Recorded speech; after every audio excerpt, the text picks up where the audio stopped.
Hello folks! Today I have a special game for you guys in which I play Hudrik, one of the worst tribes in the game, against Samanti. If there's one thing you probably know about me, that would be my disgust for Samanti and how it's played. Luckily though, a rework for Samanti should be coming in the future according to official posts.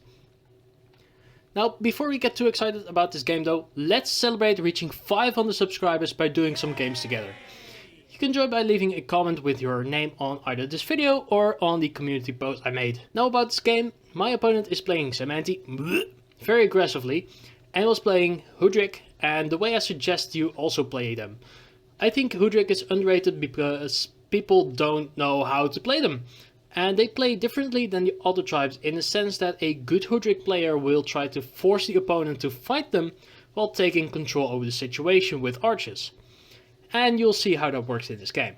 Now without further talking, let's squash some bugs.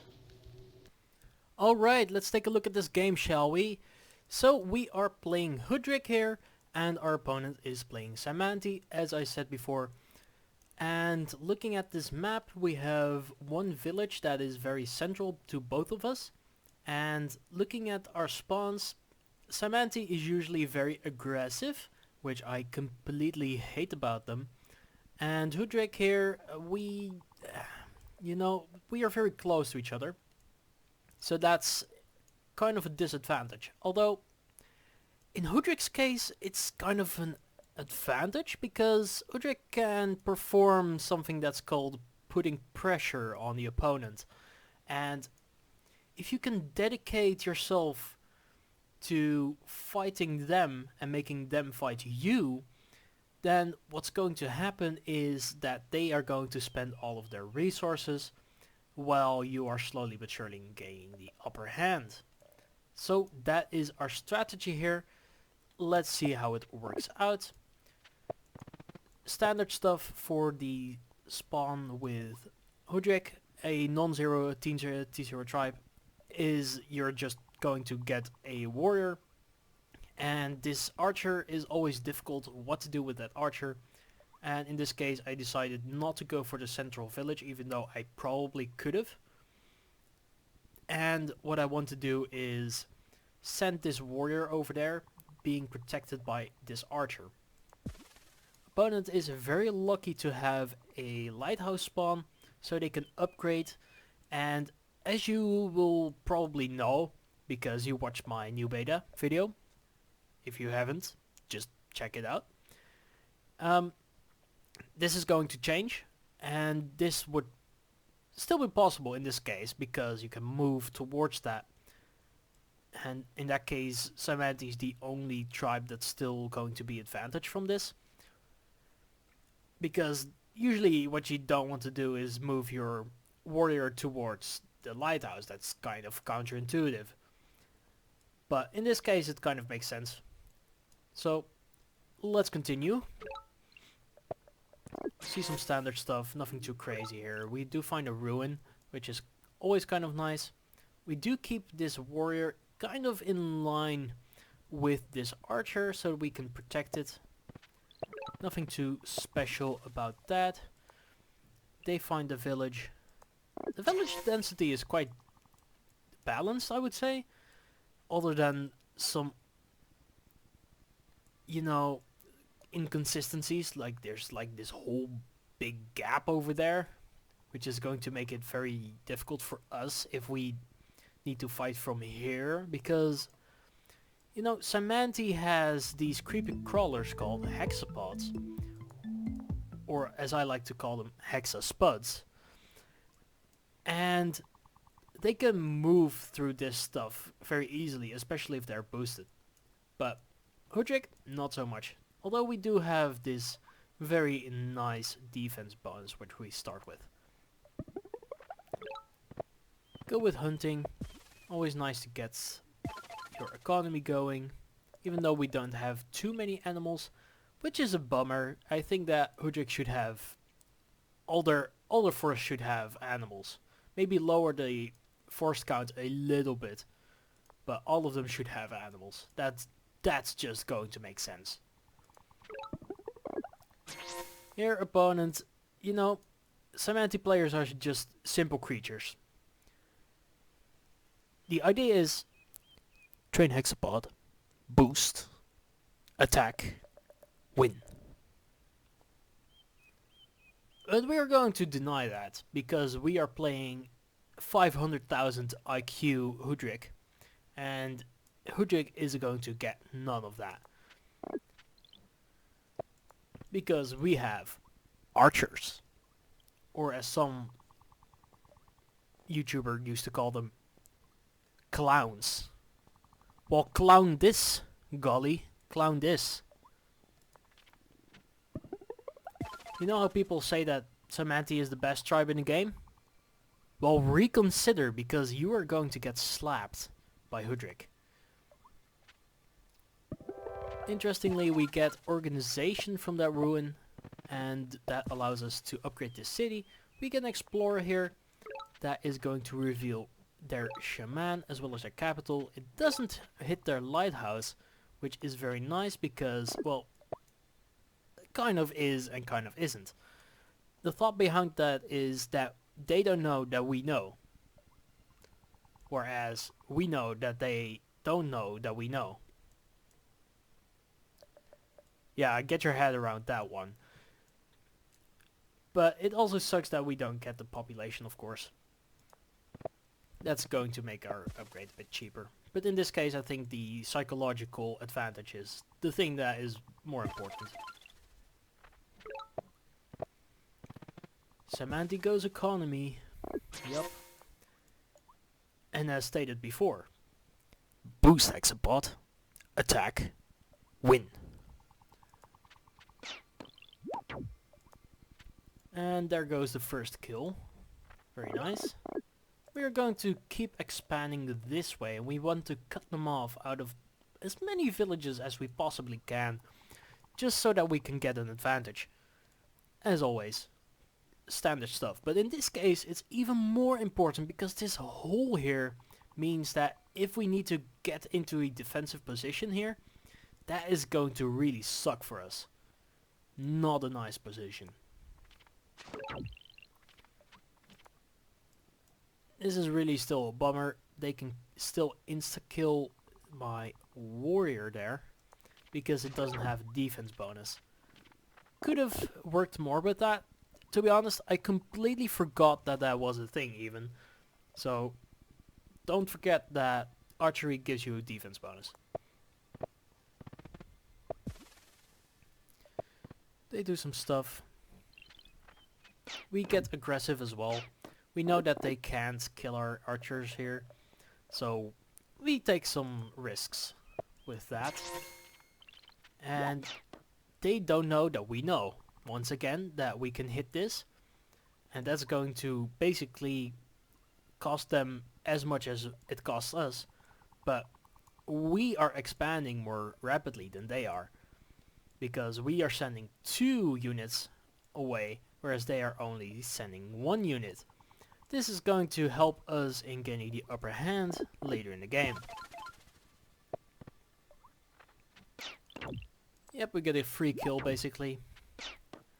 And we do this. Not the optimal play, I would say, but it works. Could have gone for a siege. And this is aggressive, very aggressive turn, and we are going to make use of climate change to defeat our opponent, because bugs like to be with nature. Forest is nature. Chopping forests is bad. So defeating Semanti by chopping forests makes sense. First we get an explorer.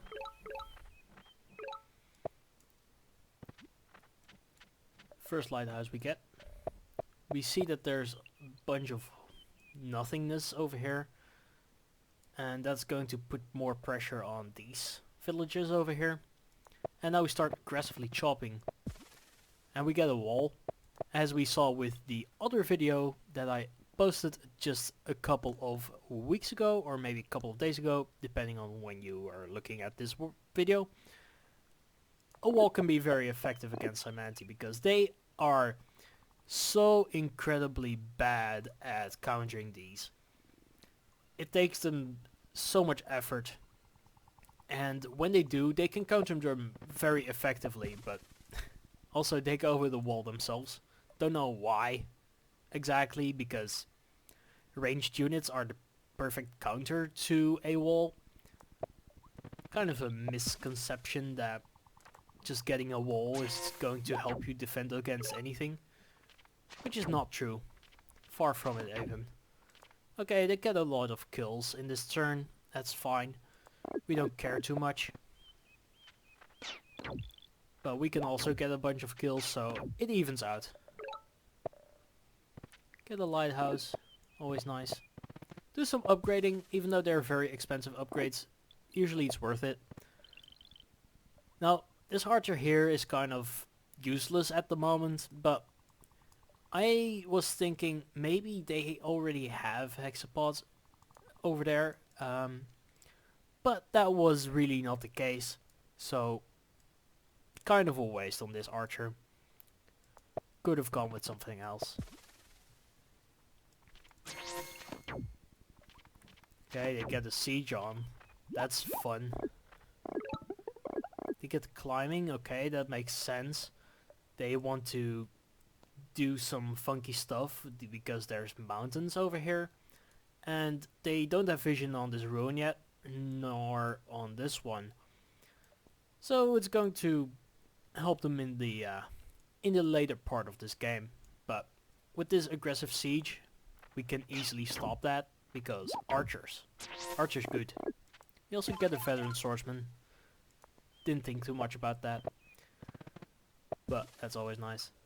Here we do see, okay, we have some space and they only send one warrior that way. Now we can upgrade that city and train some more archers. But Nugget McChicken, why do you send archers over here if there's no units for them to shoot? And then I say, no questions! Because the answer is, we are going to make use of them. You'll see. It's long-term planning, you know? Some of you are not into that kind of stuff. But you see, they are already being useful. Even though this warrior is probably better off killing it. Which it does. We get a hit on their shaman here. And we start putting pressure on them, as well as going for a giant. Which we do quite effectively by chopping even more climate change.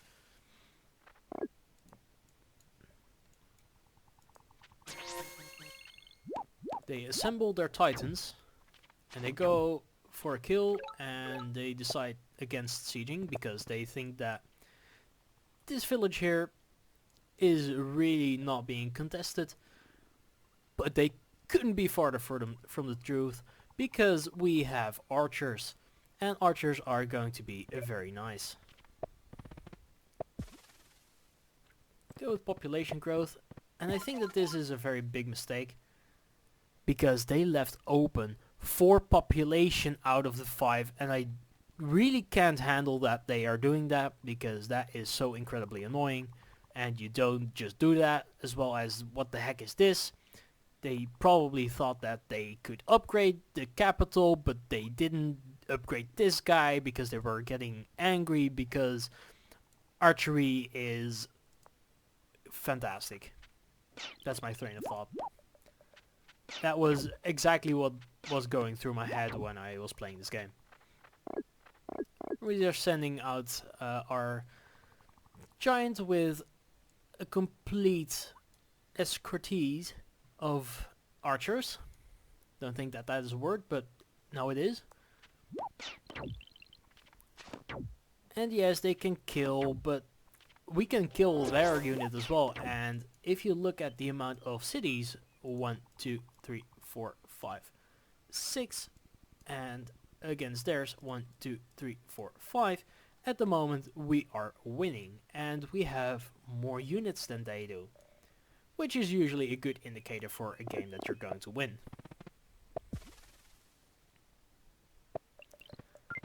Finally they go for their centipede, and they are going to stick a whole bunch of population in there as well. But we have the upper hand at the moment, and we have archery, so we can get value. And if there's one thing that I like in Polytopia, it is value.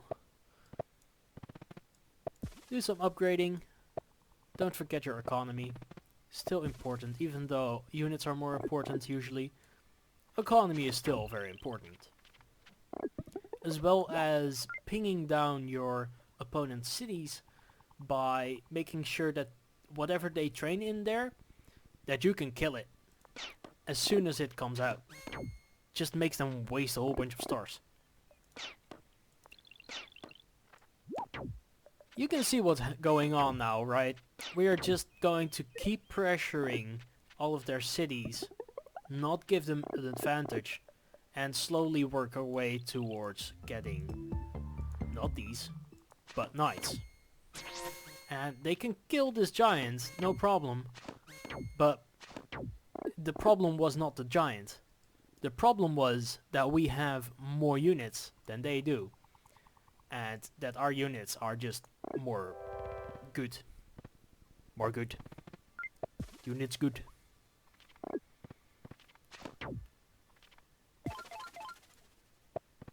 And they are spending so many stars still on doing other stuff, but we we get spiritualism. Now the game is over. But really though, what is going on? What are you going to do when this absolute wall of archers comes towards you? Nothing. You can't do anything about that. Yeah, you can send up a centipede, but that centipede is just going to die. That is not how you play this game.